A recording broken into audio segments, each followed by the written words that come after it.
Ini adalah laporan-laporan yang malam ni. Inilah laporan-laporannya yang telah saya laporkan kepada pihak SPRM bersama-sama dengan dokumen-dokumen yang lain yang lengkap yang telah pun saya serahkan. Dokumen asal yang saya dapat telah diserahkan kepada pihak SPRM Selangor pada ketika ini. Saya harap dengan betapa agresifnya pihak SPRM sekarang untuk melakukan tindakan rasuah dan sebagainya.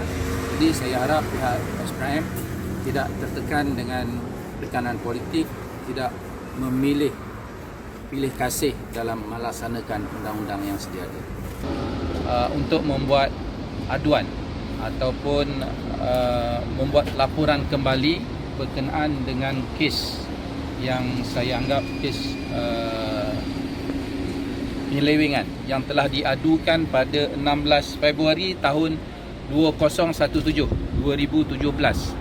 berkenaan dengan Seputih, ya.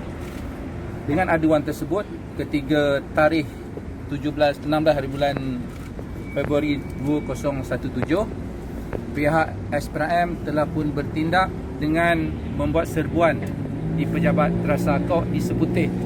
Aduan ketika itu di pejabat SPRM Selangor. Dan Terasakok telah pun diambil kenyataan, keterangan dan sebagainya. Rampasan dan geledahan pun telah dibuat.